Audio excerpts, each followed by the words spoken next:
Iko Nini. Episode 26. Yeah, tuna movie poa.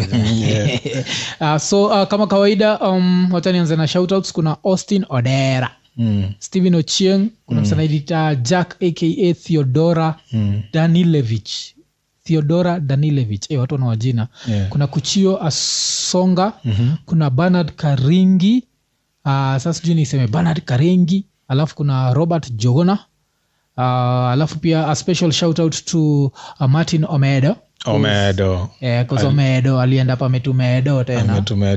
Alituongezea kitu, so asante sana Martin Omedo. Alafu pia Mazdel alikuwa anaitisha till number. I think ndio kwa till number kwa description pia. Yeah, I think. So ninapo tu kwa description na baki umecheki. Kasi hivyo ingoje tu kwa nini? Uingoje kwa show. Ni waga inapita. Unajua Offered wagazi juu. Wewe ujue because I need quick cram. That's one of the things let's just cram. Now of course his show iko sponsored na best yetu Githinji wa chess. Si ndio? Yeye ndio tulisema jo saizi nika like the main sponsor. Alafu kwa sponsor ni Martin Omedo. Si ndio? So tunataka kuanza show, na before tuanze show hii wiki ndio nini iliisha the Odinare challenge. Ililetwa na mzee mwenyewe Calligraph Jones, unajua Mr. Omolo. Na kitu moja ile Mr. Omolo alifanya ni ali take the game to another level, because unakumbuka the days we started this ish, we used to fight blood for 30,000 shillings. This nigga just comes and puts $1 million on the table. Number 3 anatoka na 300 G's.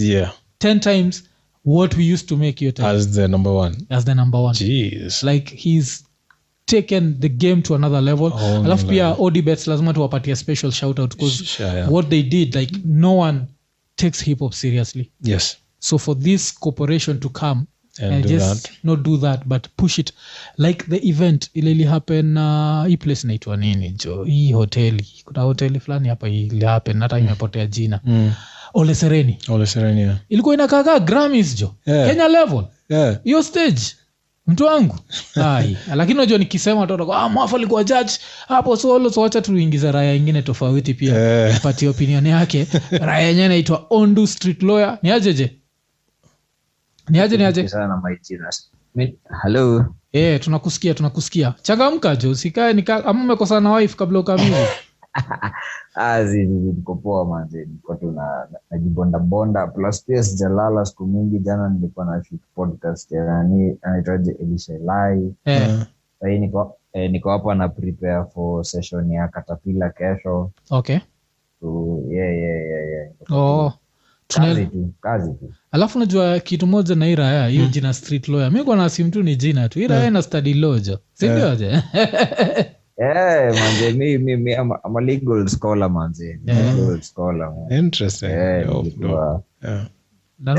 Yo sio zae manze. Saidi ya Western unajua unapenda hiyo story ya law, cuz nikifikiria juu yako nafikiria John Nelson Harvey, Wetangula pia iko hiyo sector, si ndio? Mko wengi jo.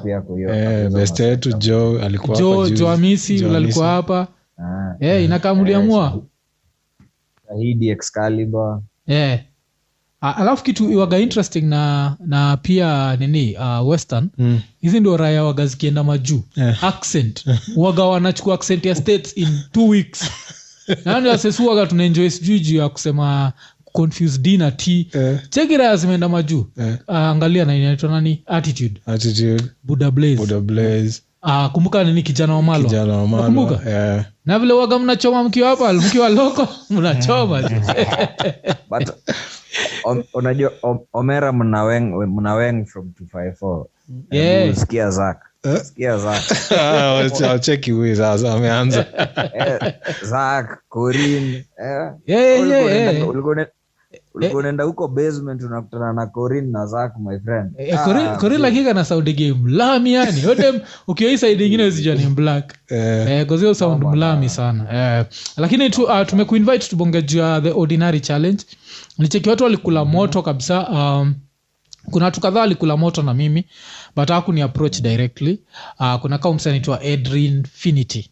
alikula moto na mimi kabisa cause nilisema yuko na lazy rhyme scheme. So alikuwa na rhyme vitu kama skill, kill, chill, nacheki. Which you can do, there's nothing wrong with that. But for you to get away with that, it needs to be super dope. Which his was not. So vile nilisema hivyo akaikula moto kabisa. But sasa huu Ondu na nasikia yeye na Ruby hao walikuwa sasa attacked personally, like ninjas were coming for their ass. So kitu moja nilikuwa nataka kuuliza, like watu wagani walikuwa wamejam na wewe out of all contestants? For me I feel wote kuna cause nimeingia huko Facebook nikakutana na so many fans. Wengine nawajua, wengine siwajui. Opinions zinakam, as in the hate is too much, but so unajua hiyo ndio biashara then the day. But as in the only thing nilikuwa inanishangaza ni 3/4 of the guys wenye wanapiga kelele when the ordinary when Kali alikuwa na announce ordinary challenge na kama sikuona wasaki wakijump on it na hiyo zile wana jump on it once ilifika to finals ama after imeisha. Kwa kianza wasa walikuwa easy, walikuwa wako like sidhani hiki kitu ita happen. Acha tu nitaendaje, sio tu tabia ya hip hop. Tu nitaendaje, tuko sure kama itakuwa successful. And then boom, submissions zimeingia karibu 7th au mse ameanza kupatia na do huko IG, but no one is talking about that shit. Because mimi nilikuwa kwa live za mseka all the time, na ukiona people from the streets ilikuwa specific names, Fred Ndungu alikuwa na Popi na nani, but the guys who were making noise hawakuwa any place. Guys walianza kushow up the moment the top 20 list ilitokelezea. Alafu pia kuna beef watu walikuwa nayo, ile nimecheki kuna beef watu walikuwa nayo, especially juu ya nyinyi wawili, ilikuwa tu wewe na Ruby. Vile mko mnasema mnajua huyu mtu unajua anaweza fanya hivi, so raya zilikula moto na hiyo. So at some point naweza taka ucomment on that, but before comment on that, before ni sahau, acha ni apologize. Kuna umsa into Trouble, kuna rap Trouble alidu ile nikisikiza na headphones, it was a whole different experience from big speakers. And I think on this podcast nishaiambiaga watu there's music to listen to with headphones and there's music to listen to with big speakers. Because when the speakers are thumping, sometimes a lot of details, especially za hip hop zinapotea. So he dropped a really dope verse. Like nikisikiza kwa headphones I was like, what the fuck, this shit was dope. But when I listened to it on those big speakers, hiyo place nikijudge there's nothing I was hearing. So and then Sepi wakani correct, na Ruby wakani correct juu a few things ali refers juu victims of madness, things I didn't know about. So nasikia pia kiasi sijaweza kuona, but nasikia alikula moto na vile nilimjudge. So I just wanted to put that out there, that unajua musemaga like if I make a mistake I'm going to own that shit. But still I gave him enough points for him to make top 6. So it's not me who kept him out. So one of these niggas did. Because kuna watu nilipatia 1 point, unajua, and I was the asshole hapo.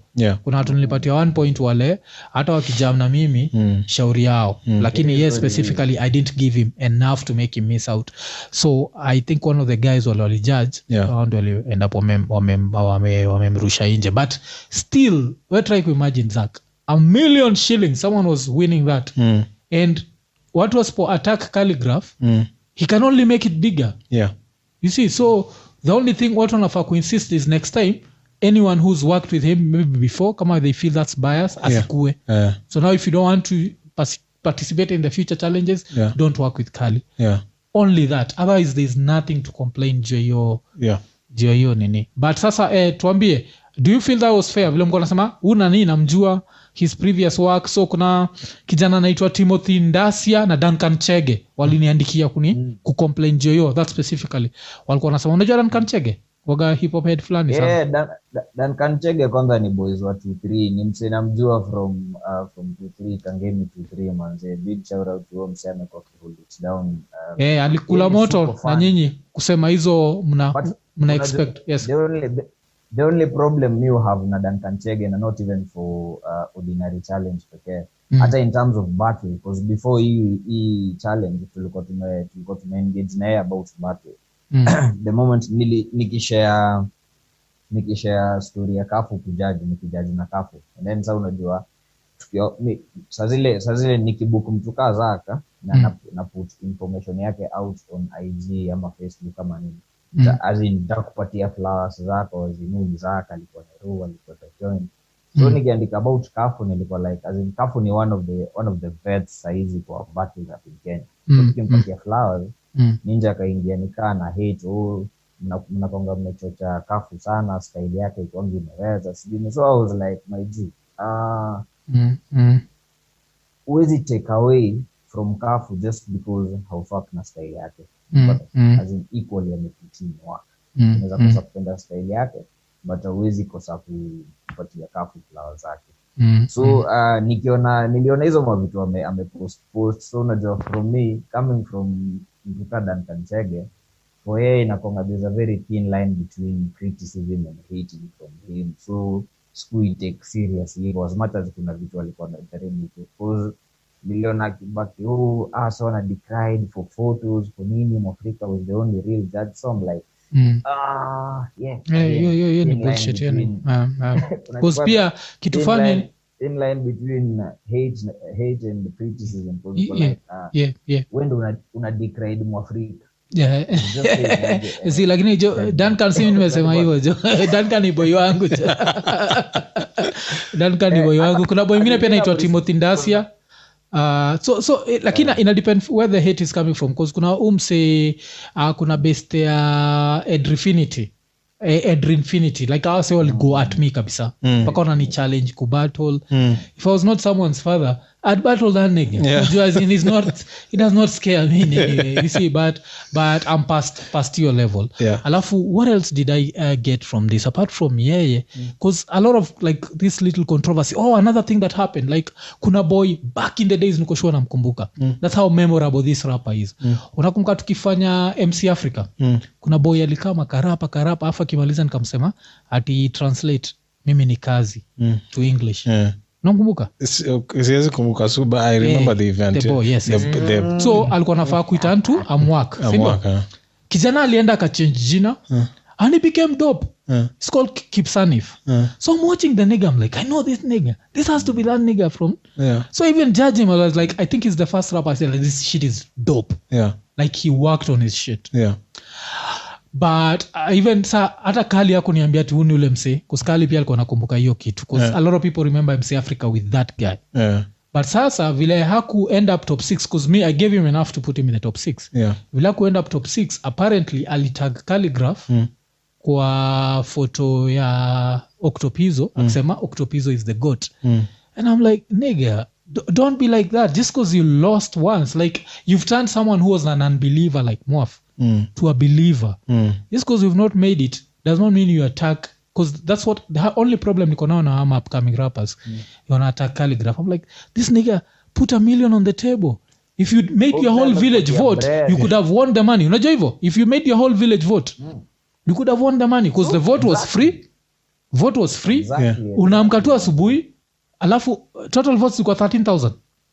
Sindio? Zilikuwa 13,000. Ukipigia kila mtu wa familia yako umwambia vote.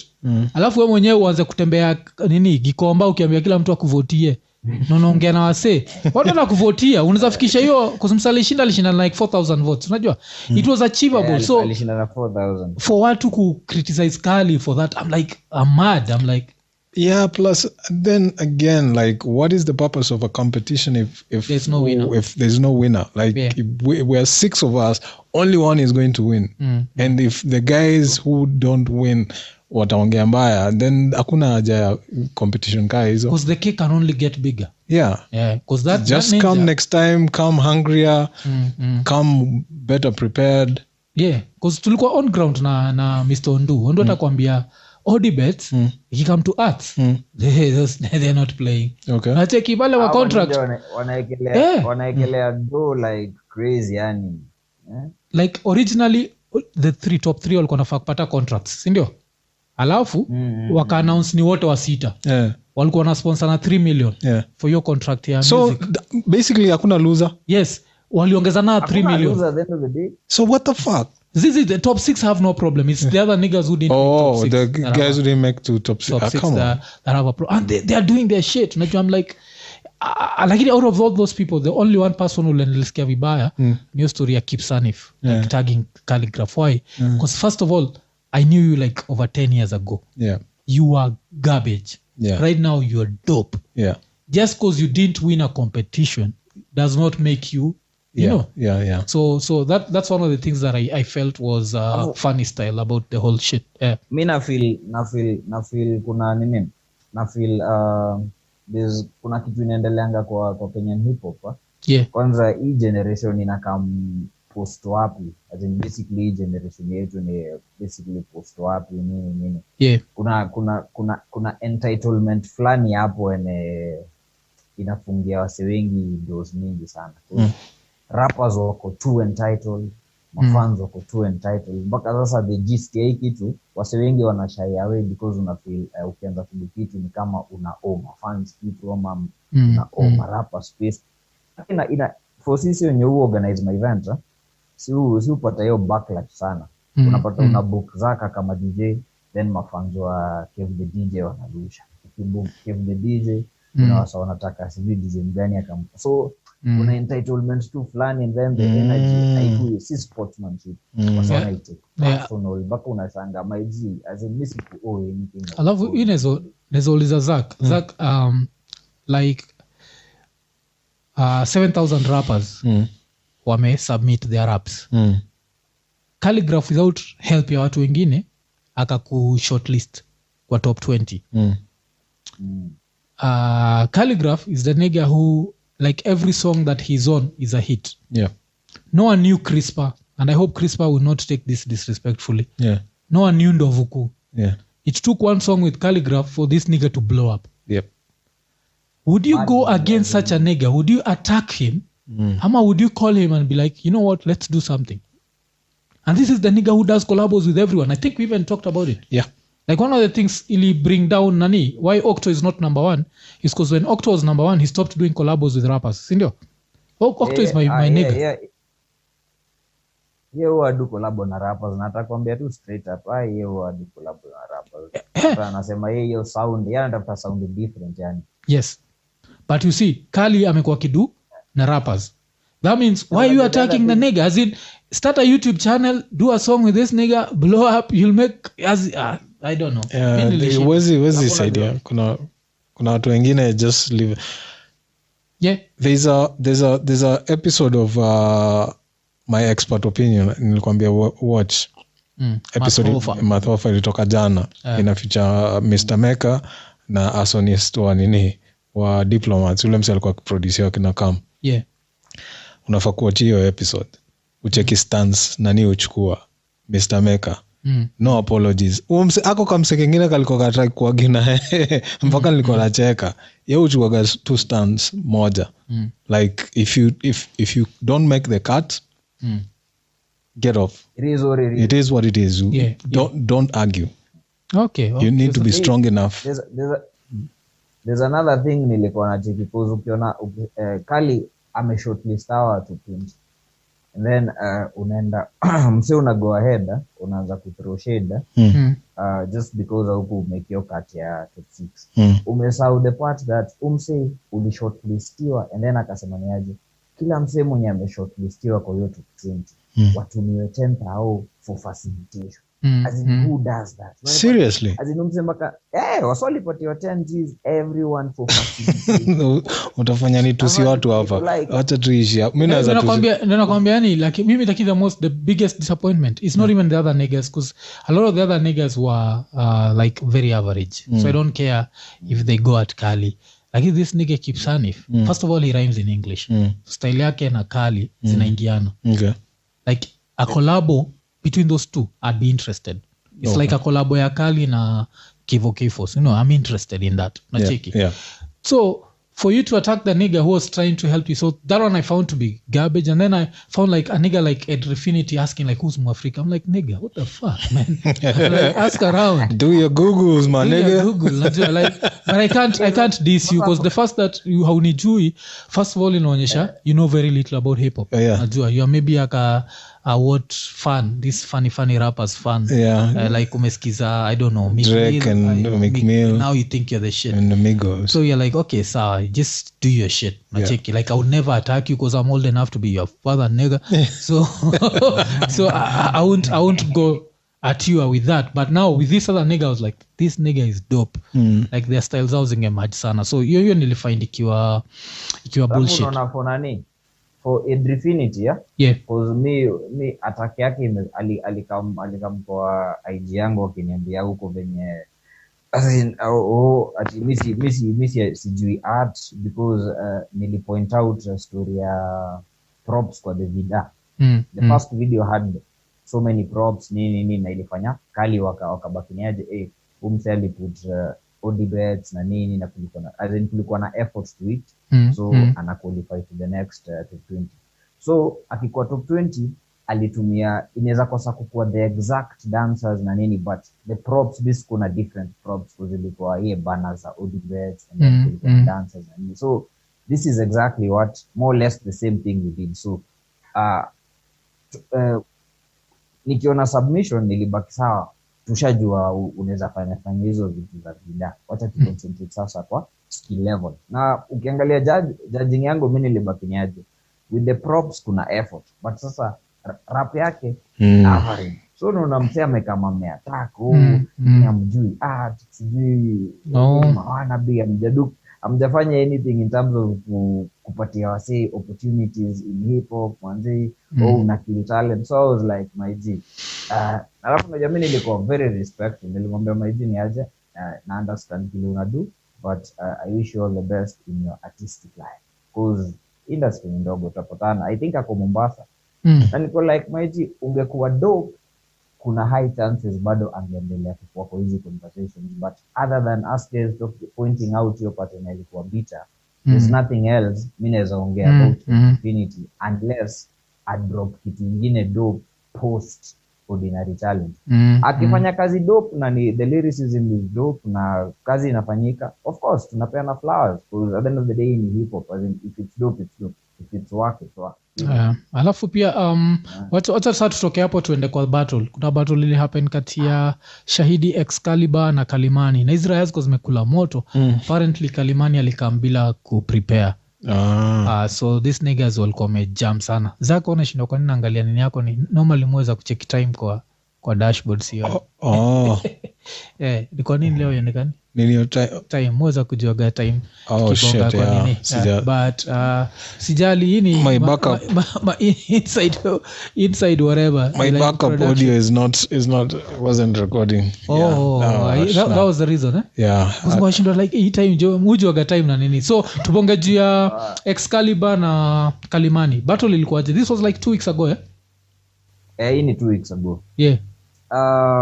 for the battle organization was super organization dope akina hip hop garage kina Muli na the team walikuwa organize hadi grapevine ilikuwa inakaa fresh sana attendance ilikuwa super big up to Muli Paul Muli hip hop garage crew kina Sop kina nani walifanya kazi fresh sana na Victor Moriski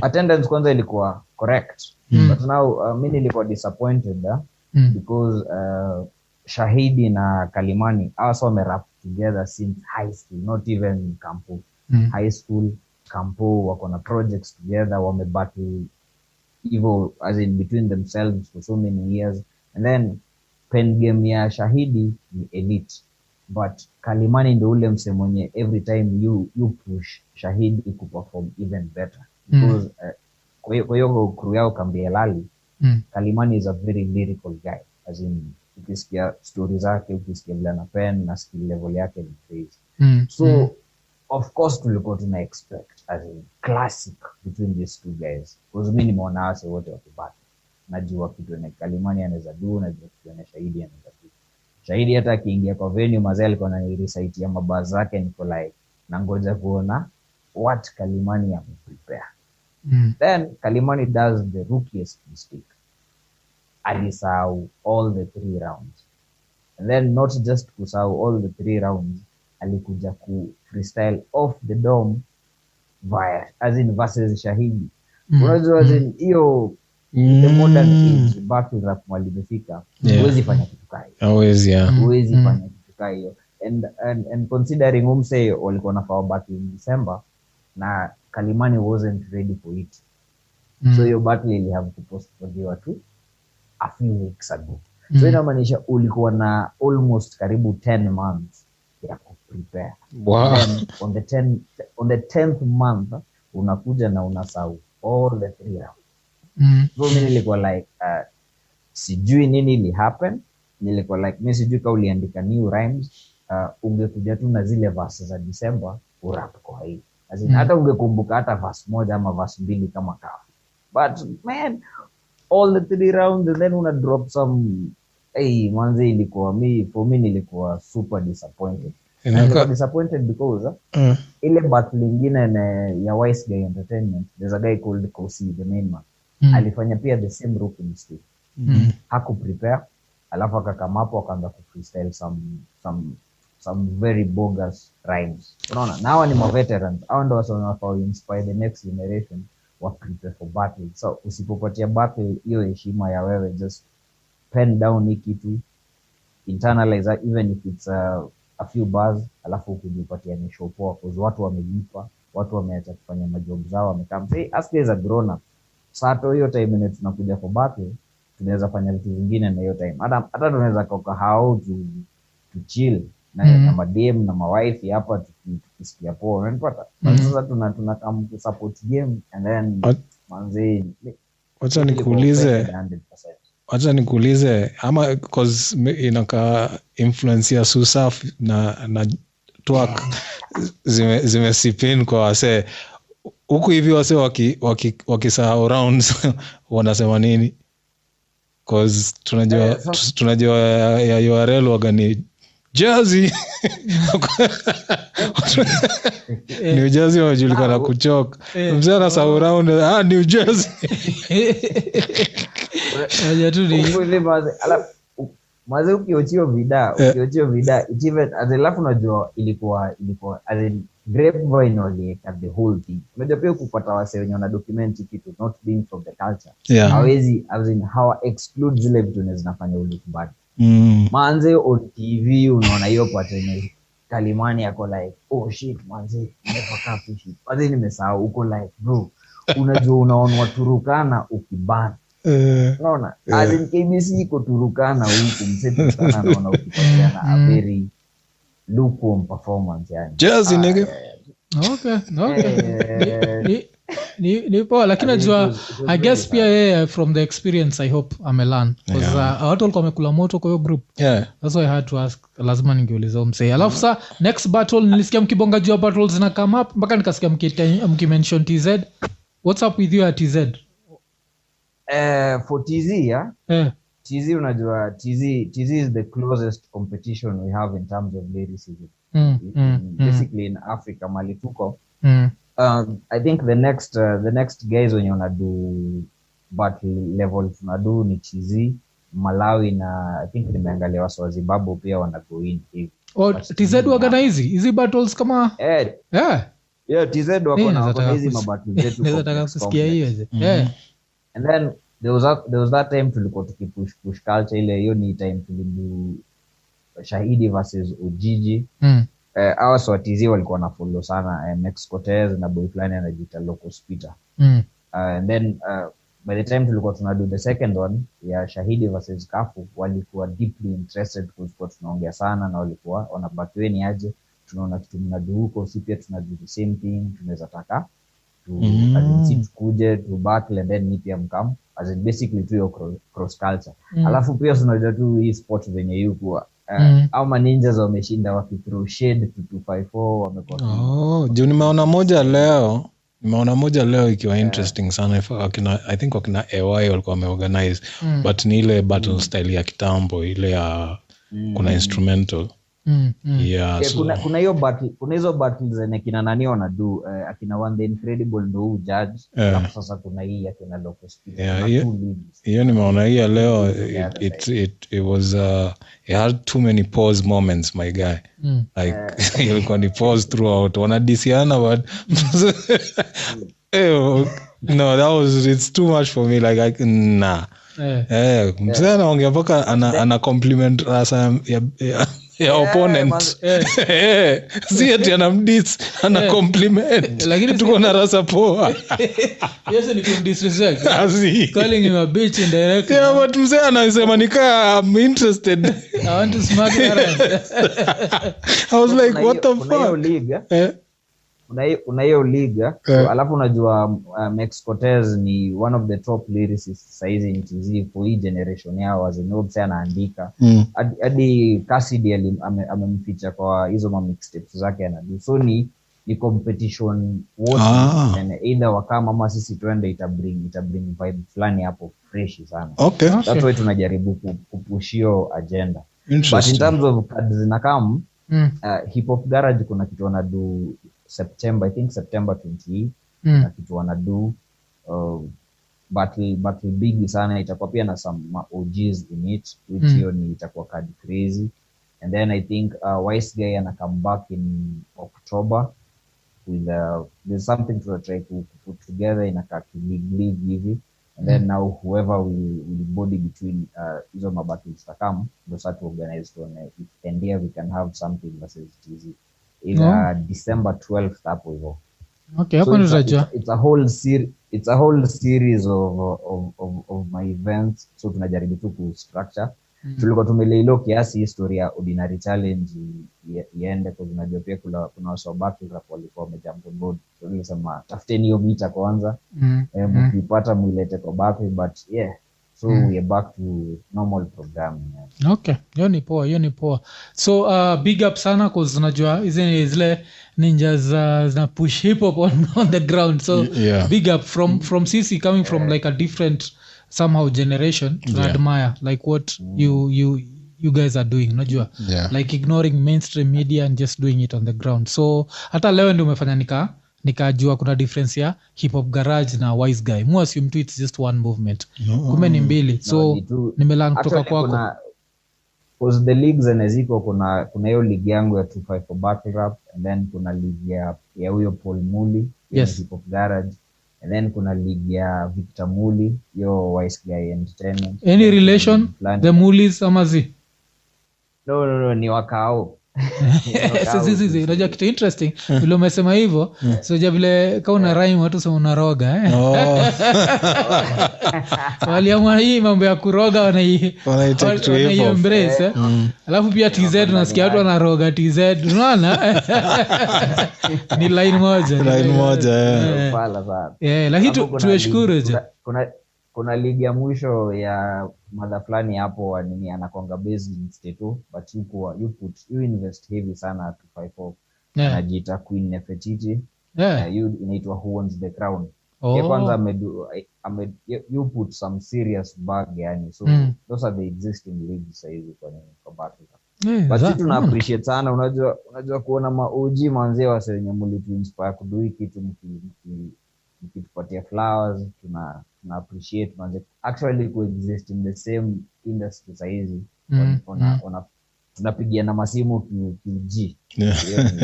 Amazing yani. Yeah. Sisi tumeshukuru. So wacha tuone, cause but I think just good things for Kenyan hip hop. Because apart from hizo battle rap leagues, hii shit ya Odibet mina according to inafikia next year itarudi. So I'm just thinking big things. So big up. Actually I think nani ana think of nitwaje, because nilikuwa naongea nao manigers wa Odibet. Kuna maboy tulikuwa nao chuo kwa hiyo team walikuwa naongea something wanaweza itake ile angle ya TPF. Mimi nilikuwa naambia yo putini hiyo bag yani, cause una imagine tukiweza kuwa na TPF ya rap msi alafu umeweka hiyo bag hapo, inaweza kuwa some amazing stuff. Kuna wasio right wakileta makochi hapo hivyo kufundisha wase vile ya kupunch vile ya kuskim, inaweza kuwa kitu big sana hapo Kenya hip hop yani. Nice. So that's something to look forward to. So Maze, tunashukuru sana. Big up. Iko sawa, mimi nashukuru sana na wasewa check podcast yangu Back to Basics. By then on the when? Already sasa nimeshoot episodes 3, nimeshoot ya Elishelai, nimeshoot ya Oxido, alafu na shoot pia ya Caterpillar. Okay. So on Tuesday, next week on Tuesday itakuwa up. Sawa. Every Tuesday itakuwa ina drop. Okay. Mpaka December. Sawa. Hiyo tutakuwa tuna nini? Tunaiwatch kulearn about the new because leo nimelearn a lot of shit I didn't know. I've learned so much. Yeah. So asante sana jo. Wazi. Bless. One.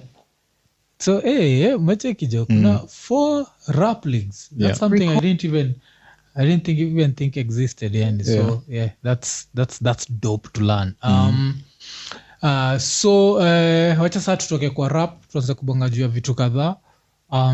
So I have a very dark story juu ya best yangu Zaka na juu ya story, but try mention, but before that nataka tubonge juu ya Afghanistan na Haiti. Wacha tuanze na Haiti.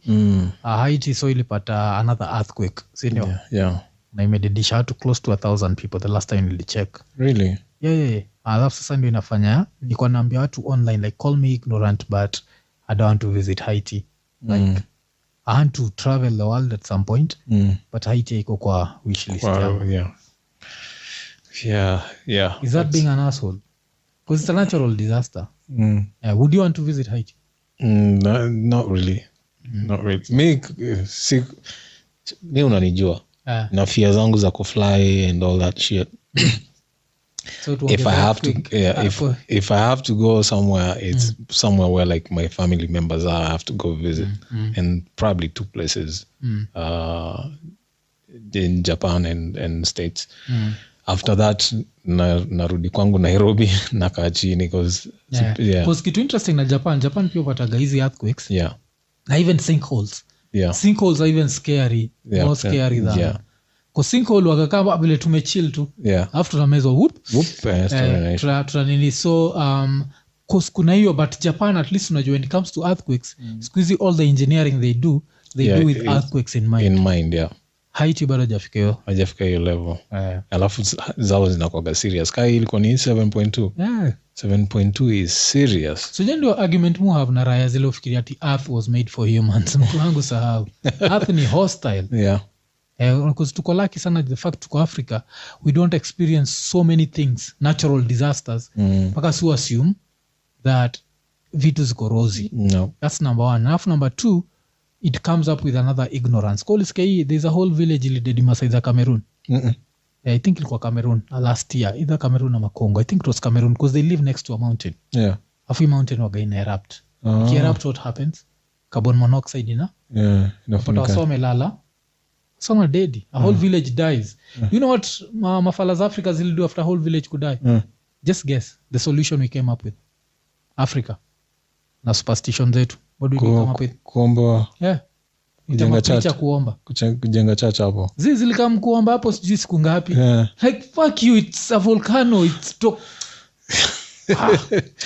kuna bullshit. Yeah. So hata Haiti saizi ni kushuri, let's praise him, he's mad. There's no one who's mad, it's just a natural disaster. It's just, so kuna hiyo, alafu to move to Afghanistan. Yeah. So Afghanistan of course ilikuwa like the year 2003 ndio America ilianza kubomb places. Yeah. After 9/11. So wameishi huko for close to 20 years. Yep. Alafu now waka decide and it's they are not busting a nut, they are pulling out. And it's getting crazy. It's getting crazy, and the funny thing is it might not be such a bad thing. Yeah. Kwa sababu tayari nishaona China and ninio. The only people watakikani kule ni States na Russia. But China tayari washaanza kuextend. Negotiate. Wakujua build, wakujua. Vibaya sana. So huo mse ametake over tayari ashaanza kuwashua China vile kutakuwa na shida, transition itakuwa smooth, nini. So this is another L for America. Which kitu funny ni Warabu hakuwaga wamekula moto na China, si ndio? No. Yeah. wagamekula moto na So although sasa kitu fani ni China is more dangerous for Muslims than it is, than America. I think ile hatred in America it's such a high level that they in our blind, in our blind. They are in our blind. But this one is this one is going to be interesting because now this is going to be like the fourth war America may lose. Ile kwa history book yao watakuwa kidanganya watu bado wameshinda. According to them they won Korea, Vietnam, Iraq, na gani ingine. Na sasa Afghanistan. Because nini hata vile bring up Korea, bring up a very interesting point and rise that your economy because nataka bring up ngozi nne. So they come to Asian countries, raya mob wagana ngozi nne. Unajua. But sasa Korea to the American thing. It's like one of the few countries like in Asia ile raya wagazme zimekatwa. Because the American influence like during your phase ya nini. Alafu pia it's also the country that has churches because Japan, North Korea, China has got religious. South Korea ni religious because of the American influence. So you are more likely to be a Christian in South Korea, more likely to be circumcised in South Korea. Ukiwa kina Japan ni ngozi nne tu. Yani hii Toyota una drive ilitengenezwa na raia na ngozi nyingine refu yani. So ni kitu interesting ile zile vitu mtu learn juu ya societies like it takes another people wana influence your culture kabisa. That's why even one of the reasons why South Korea corona ili spread kabisa because ukishaingiza church like God will protect us watu walikuwa wanashika corona kwa church ililimba kama church zinini zifungwe kulikuwa nayo manga church itanini lakini to go back to Afghanistan so kulikuwa na watu wakievacuatiwa uliona hiyo kidandia plane alafu wana fall kutoka juu to their death, which was not the scary part for me because it's still dangerous, people died but the worst didn't happen and unless sikuwatch your video because like airplane engine hiyo vuta watu hiyo vuta vitu ziko mbele yake na vile kuko na watu wengi I was hoping haitafanya hivyo ile nini hiyo military nilicheck hizo nini ziko zinaangalia at an angle they were at a certain angle that's the reason why because pia mimi nilifikiria ingesa kwa sema zenge oh my god like I don't even want to think about it I don't want to think about it so kulikuwa na hiyo alafu sasa watch video za Israel vile zilifika presidential palace hizi raya za taliwa ule hizi nice Brazil ziko zina dance mazona mimi acha sikudanganye sioni victory yote ile inaweza nifanya nikae niko kwa room na like 10 niggas with AK47s dancing around aimlessly like hakuna I will let you dance. Mimi nitaenda kukaa mbali nyie celebratini nitarudi baadaye. Fulani ilikuwa na hiyo AK47 imeweka hivi alafu ina try kwenda pale kwa gym. So hajafa iji kuvuruta. Ngoja ile nini waga inataka lazima uko umekaa chini. Ile shika hivi naenda unavuta alafu inarudi. Afi imebambika mbaya. Hakuna kitu nzayambia. Alafu ziko zina dance. Alafu nafikiri hizi mix na nasikia watu wakiweka ngoma za kilami zikidance. Hizo ngoma za kilami kweli ama ni remix? Hizo ni remix. Watu wanaeka tu ngoma zao. Kwa ziko pale Jose mekatika. Wanashindwa which laws are they going to whatever. So wamesema wame take over watairana under Sharia law. Wamesema women watakuwa na rights. Hapo ndio watu walikuwa wanafind kuwa na lol moment. Kusema women watakuwa na rights. So because it looks like it's a trap. It's one of those things like they're saying it but it's not going to actually happen. Once they have the grip on power properly watu watashangaa kutakuwa na revenge killings vitu kaa hizo so that's one of the things ina happen alafu pia waga lazima tupatiane flowers to people doing great things so kuna mse moja swaga mabeste on Facebook hatujuani personally I think tushaiongea kwa simu lakini like once nili advertise gitisho zake zingine kuna time kuna do tisho akiwa based in Germany but akabaki move to the US mse mwenyewe anaitwa Nelson Morioki so Nelson Morioki kitu moja ni bamba na yeye ni squeeze ameturn like into his own mission yake in life ni kusave girls wamekuwa trapped in Saudi Arabia and he's doing a good job he's doing a better job than the Kenyan embassy ile iko Saudi Arabia. Yes. Okay. Because najuaga hiyo like Saudi Arabia ukienda huko kufanya hizo domestic jobs. Yeah. Nakuaga ni hell. Yeah, ni tricky. Kuna dem fulani kwa nasikia interview yake kwa radio.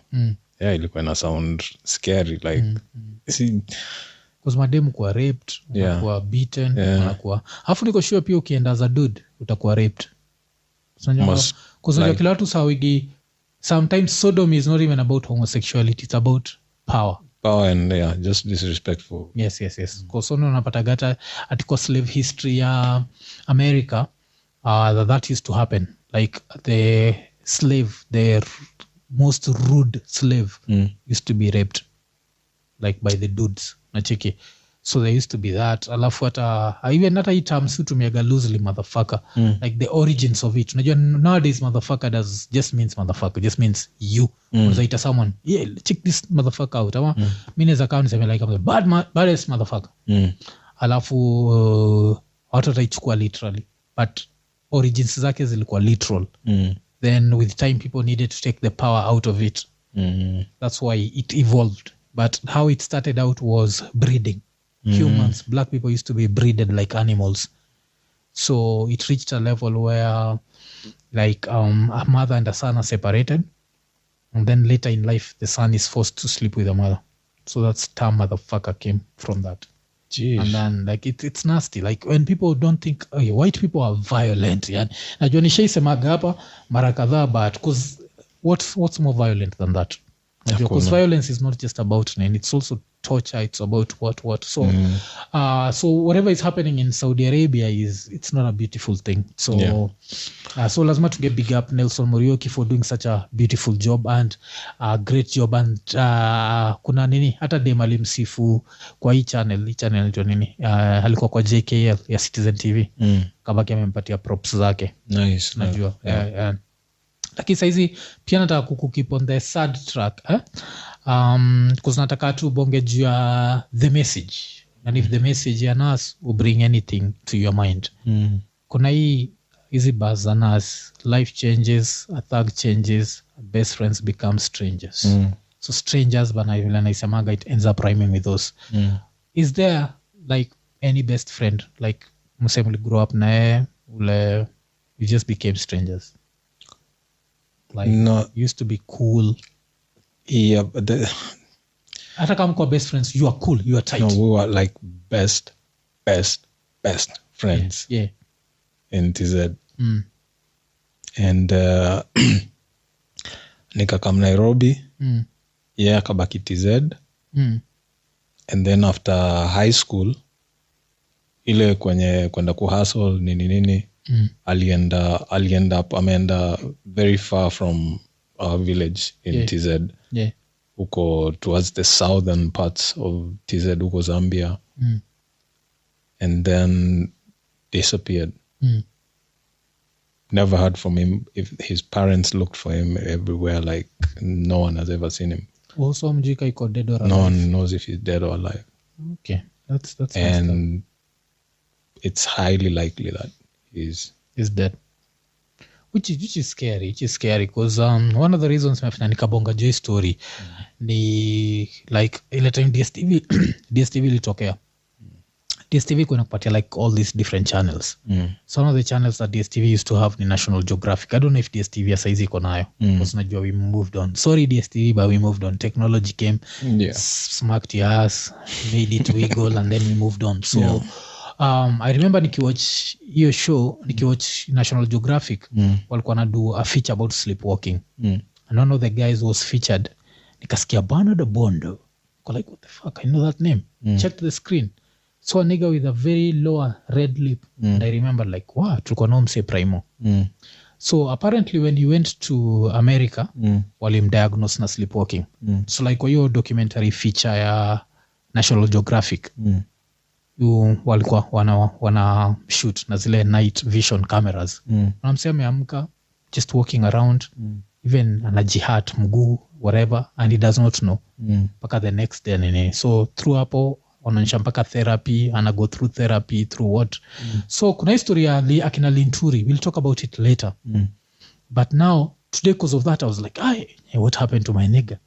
So naenda online nikaandika Bernard Obondo because that combination was not me. So I was looking for him on LinkedIn because this was my nigga. Like we were 11, 12, 13-year-olds. We hung around each other. We silajua alikuwaga anatoka like a Barbie family. So like he'd be the sort of nigga to show up with cookies, cakes, like buy you a soda during lunchtime, buy you lunch. And he was a cool nigga. I Googled him. I found out he's in an American jail. He was jailed in the year 2006. Apart from being jailed in 2006, he was jailed for 37 years. Apart from kuwa jailed in 37 years, I had to check, like, what did he do? He go in for 2nd-degree murder. And I'm like, if I could go back to when we were kids, like, what the fuck? Would there be a way to warn him, like, don't go to America or don't do this or don't? Because no, it's fucked up. Like, this is someone you knew. This was your nigga. But we couldn't keep in contact because hakukuwa na Instagram, hakukuwa na Facebook, Twitter. Right now, I think it's hard to be strangers. If you're really friends, it's hard to be strangers. Because kuna phones, kuna. So so that nigga is doing 37 years. He's already done over 15 years in jail. Yeah. And that just scares me, man. Like, life is crazy. Life ni crazy, sir. Yeah, I love your country. Oh my God. And incarceration in that country. Unajua mimi na wewe tunaweza end up jela in America. Yeah, easily. That's why, like, one of the reasons why I'd actually say, like, I respect people who are in states. Kina Dennis Gashanja, like support of this group Das wa Walanguzi. Najua. Nani tena kuna best yangu anaitwa Franz Anjane. I can respect these people. They're in America and they're cool. Yeah. From the outside looking in, that fucking place is scary to me. Yeah, same here. It's too scary because like the fact that maybe neza patikana jaywalking, ni patikana ka offense, then 3 strikes, I'm looking at 30 years. Like, motherfucker, what? For 2nd-degree murder, I'm thinking it was not intentional. Yeah. He's someone who sleepwalks. Yeah. What's the probability he messed up, drove while sleepwalking, killed someone, whatever, you know? Yeah. Although ingekuwa vehicular manslaughter, but still, I don't know what he did. I don't know what he did, but yeah, the rate of incarceration in America is scary, especially for black people, black, Latino, brown people, basically. I love what he said when the minstrel show black, as in he had red lips. Yeah. Like his lower lip. Oh, yeah, that type. Yeah. He has a very red lower lip. But he was my nigga. One of the people I got pleasant memories zao as kids. So far he's done 15 years in jail, and fuck, man, like fuck life, man. Life is so sweet and it's so sad because actually feel his pain, and it's not me. Now I'm wondering how his parents feel.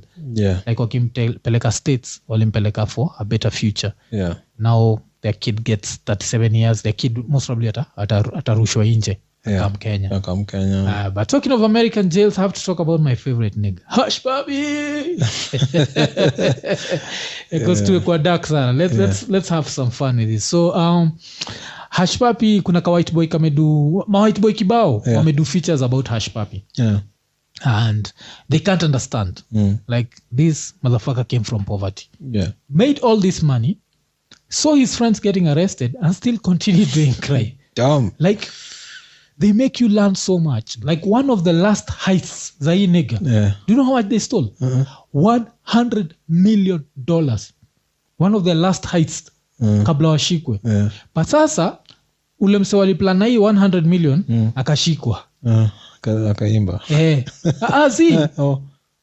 So, ameshikwa, hii ninja bado iko free. Hush Puppy.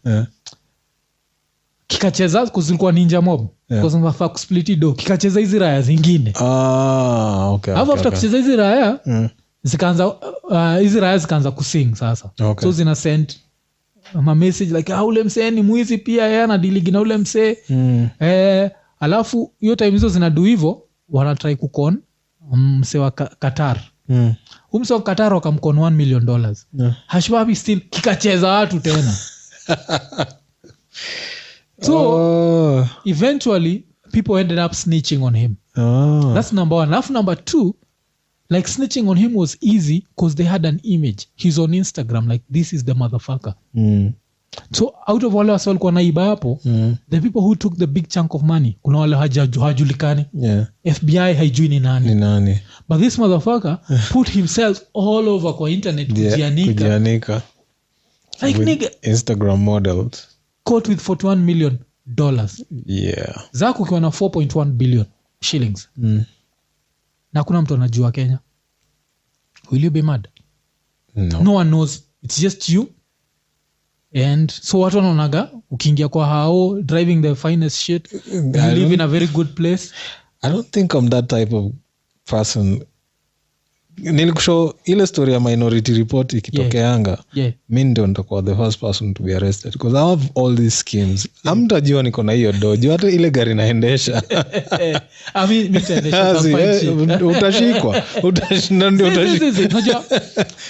Let's look at my favorite cars. My favorite car is the Range Rover Autobiography. Sindio? Alafu the next one ni an S500 because of DAS effects na EPMD. So because I've been influenced by rappers. I'd be lying to say my favorite cars are because of me. Like I love Range Rover juu ya Jay-Z because Jay-Z alikuwa obsessed na range na apenda Pathfinder juu ya Jay-Z. And then S500 ni juu ya Eric Sermon na DAS effects. So najua in the black Benz just blowing up to cellular. You remember that shit? So I'll have those two. A very good house. And then my community projects. So my community projects might put me in a spotlight, but hazita ni put kwa spotlight ya Instagram. So outside Kenya and the few newspapers fit Kenya ni Githeri media, so they'll never even go looking for such a story. So I'll have that. And would I be settled? That's now the funny thing. Like with $41 million of shit. Hapa hapo ndio wife anaenda kuzama na mimi. Like with $41 million, I don't think ninge settle because I don't want every day to be a party. The hard part about this is like really ku predict kitu ningefanya na hiyo do cause saizi nasema hivi cause maybe this is so what you do would you hakuna mtu hatajua niko na mimi peke yangu ndio nitajua vile na enjoy hii do na nitaenjoy to the fullest better than the niggas with Gucci's and all this but I only kuna zile vitu mimi najua zinaniletea ngara kuna zile vitu mimi hujua na watu wengi hawazijui hawazipendi but kwangu zinaniletea raha. So naweza kuwa na underground banka mahali wazeke kona studio ya ajabu. Nye mnasikiaga tu ngoma zimetoka poa mnashinda zimetoka wapi juu hata hakuna artist atawaingia hiyo studio. Mtako mnarekodia nini vocals zenyu mahali ingine mnanipatia naenda kwa underground banka kumaster. Because this nigga like according to I'm a white boy, the only reason this nigga was caught was because of Instagram. Like what the fuck are you, man? Like serve too thong when they're online. Me because that's attention seeking attention. Mimi I've never been that type of guy with attention. Me personally I don't need anyone's validation. I don't give a fuck. Mimi nitakuwa na do yangu itakuwa kwa mattress mahali kwa kabanka every day ile kitu nataka. Yani the funny thing is ile kitu nataka naenda tu na chuna kiasi naenda na buy kitu nataka. Kama saizi tayari ningekuwa na hiyo like electric ile hybrid nini ya range. Ningekuwa tuna tayari alafu najua ikiharibika I just buy another new one. I don't need even to whatever. But so this we'd rinse that man. We rinse. Nita open pia a few things here and there. One thing is Instagram you'd never find me. Like hapo wezi like lakini huku nje like messing with hoodrats I'd be there messing them. Acheki. So but that's me. Like I don't understand this nigga. So this nigga now he's in jail in America. But now it gets interesting. Kuna ninja najita Bandman Kevo. Bandman Kevo. Yuwaga iko online. Ilikuwaga scammer. So nandikini scammer wa US. So alikuwa na bonga juu. Alikuwa naulizwa like which sort of jails do scammers go to? So scammers apparently vile wanataka hii raekwe anally rape probability itakuwa anally raped ni low because scammers upelekwa si maximum security prison wanapelekagwa prisons zingine white collar crime kind of shit. Yes but sasa hii prison mnapelekagwa ati inaitwa cheese factory. Aje ni cheese factory kwa nini? Because meja rats. So razime sing razime snitch wanted by the cartel hizo ndio utakuwa nazo hapa. Alafu pia kutakuwa na ma transgender. Kus transgender lazima mbwende pale. Unajua kuna vile unaweza enda with a new pair of tits kwa maximum security. Utakutana. Ile ninja South Africa inaweza furahi. Inaweza furahi sana. Hiyo sasa inajua inamvalidate kabisa. I'm not gay. Ile nyingine ile ilikuwa anajitetea tu I'm not gay, but that's some gay shit. Kwa pale na suck tits za. Oh my god. Tits za Caitlyn Jenner. Sasa shida ni kisak tits za Caitlyn Jenner. Caitlyn Jenner na steady. It does not get more gay than that. So apparently Cheese Factory inakuwa rats. Alafu akina Caitlyn Jenner. Apart from that now ninja ka akina Hush Puppy. So economic crimes. So utakuwa hapo tunakamseka na snitch. I used to be a thug. Then when shit went south, nigga, I sang, nigga. I snitched on those motherfuckers. So we snitch. So ninja zile mostly atizikitoka kwa Cheese Factory zaenda kuinje zina dead because nangojwa kudedishwa. But at least Hush Puppy's asshole is like 50% safe. Because there's always a nigga, even a nigga who snitch who can be like, some of this jungle ass. Maybe like a trani kalitokea kashachukuliwa. Anaona hapa anaweza nini. So cause pia you don't want to be the tran who got a new like a vagina. Alafu end up kwa maximum security prison. Jeez. Cause unajua ita with a new vagina kama uchukue hizo nini unajua beard ita grow. So I don't think utachwa kwa prison ya madem. So with a new like kavagina hapo alafu end up kwa jail kaa hiyo. Ninja zinaweza sherekea. Zinaweza sherekea mbaya. Okay. So let's move to other story. So I'm just saying like we live in such a new world that we can talk about new vaginas. Yani a vagina pia imekuwa like a spare part. So there's that. But sasa tukimalizia lazima tubonge story pia interesting sana. Sijui kama umesikia kuna senator fulani hapa Kenya yuko involved in some sexual scandal. Kesi yake iko kotini, so we won't go into details. But umesikia story? Nimecheki kiasi leo vile niambia nikaangalia Instagram, no details. Like I tell you, any of these local stories, I don't give a fuck enough to go digging. I just look to get enough for the jokes. And that's it. Just enough for the jokes, and I don't care if no. Siwezi kusoma. Nimecheki kwa paragraphs sijui ngapi. Siwezi soma hizo zote. But story ni a couple goes on holiday. And then the senator also goes on holiday. I don't know if he went on holiday with his wife. So at night the wife is left in bed by this nigga. Then this nigga leaves the room because I don't know where he went, partying or something. Then Linturi alikuwa amewaka. So Linturi akaingia kwa hii kitanda ya udem. So what I don't know if kama alimnyandua ama kumnyandua. But ati alimshikashika. Alafu ile wamemshikashika hivi dem iko tayari, unajua the honey pot ina iko ready. Akasikia knock kwa mlango. Sasa kaenda kufungua mlango. Kifungua mlango apata hazi yake. So anashinda who's sleeping in my bed. Ndio kulikuwa na ngoma kaa hiyo but ifanya nko sawa mama iko na. Mimi nakumbuka nani R&B yake na Cisco. Ilikuwa Cisco. All these niggas called the group. The group yo Drew Hill. Drew Hill. Somebody's sleeping in my that was my joint. They don't make R&B like they used to. Yeah. So wanakisha lights anapata Mr. Linturi jo iko pale. I'm assuming weapon pia ilikuwa ready for war. So there's kuna two versions of what happened afterwards. So version ya the victims ni because allegedly version ya the victims ni vile walimconfront, he wanted to bribe them. So bribe them with 200,000 and then akaandikia check ya 800,000 something like that because he had 200,000 in cash. So that's what happened, so that they don't press charges. The other version from this nigga is they were trying to extort him. So yeah, got extortion. Anasema ilikuwa set up.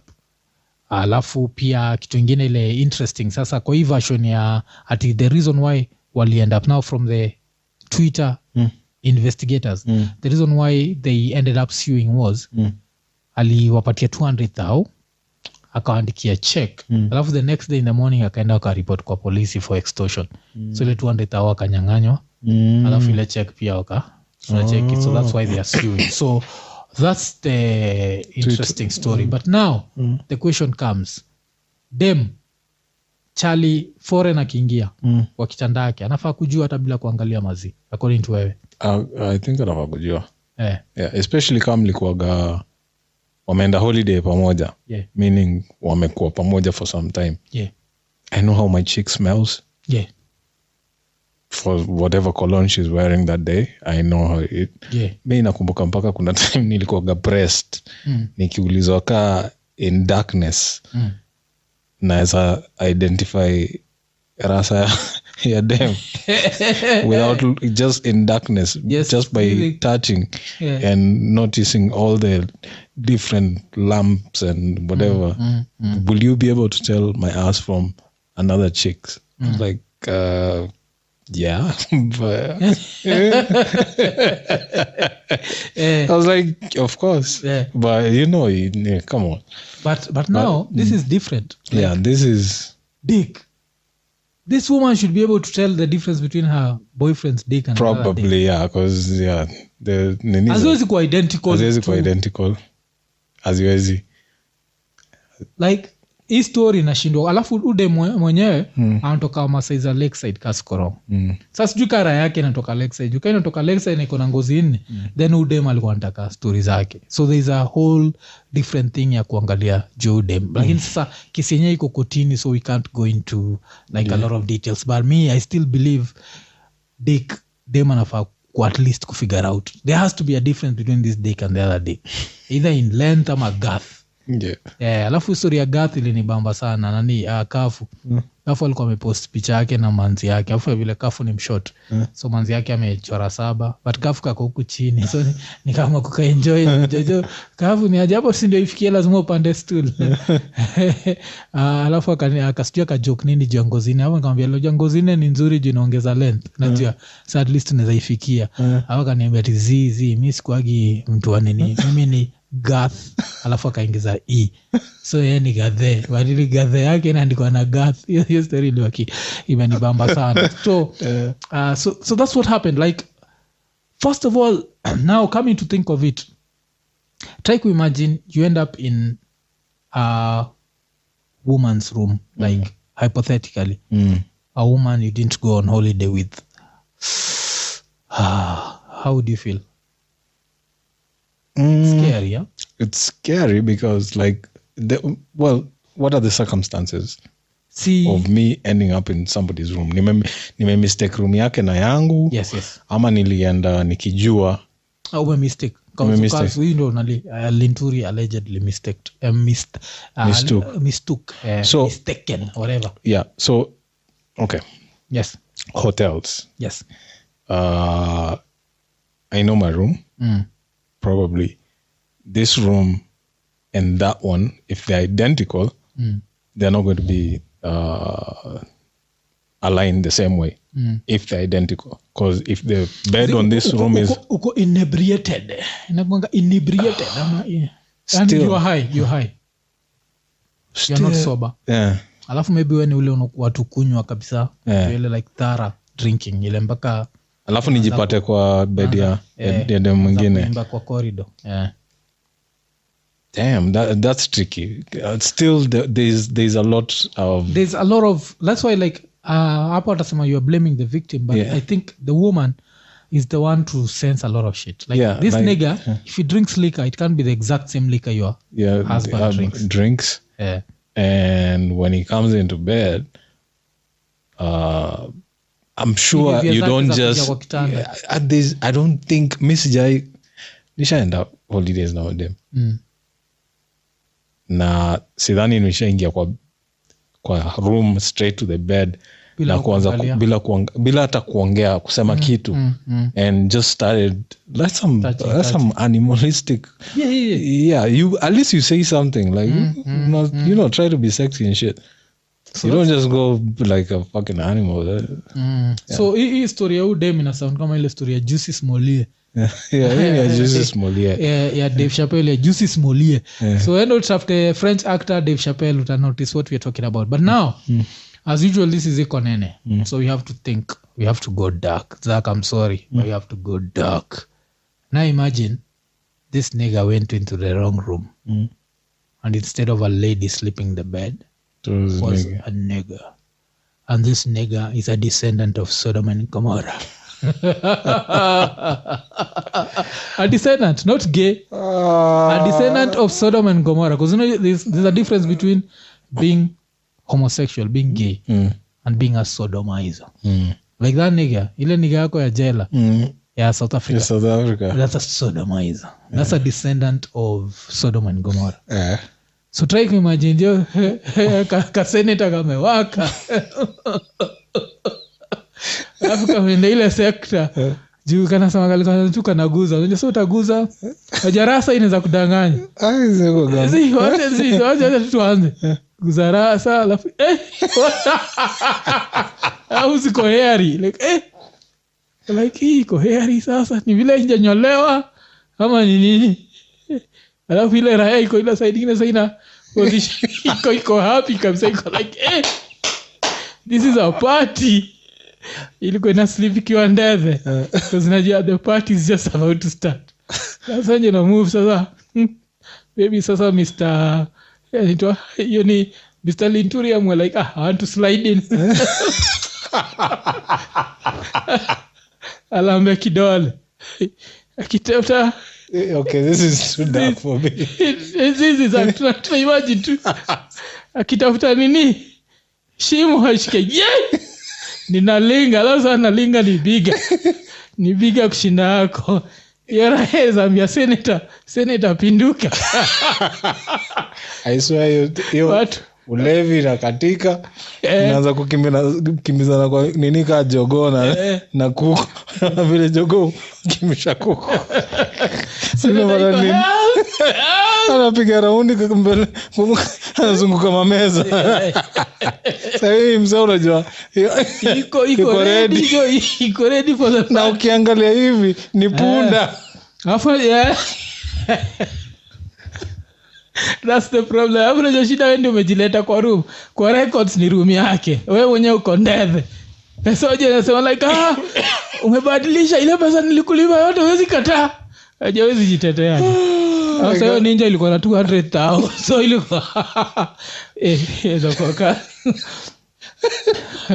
so in other words kile tunasema ni don't end up on anyone's room. As in just you might end up getting the party that you never wanted to be part of.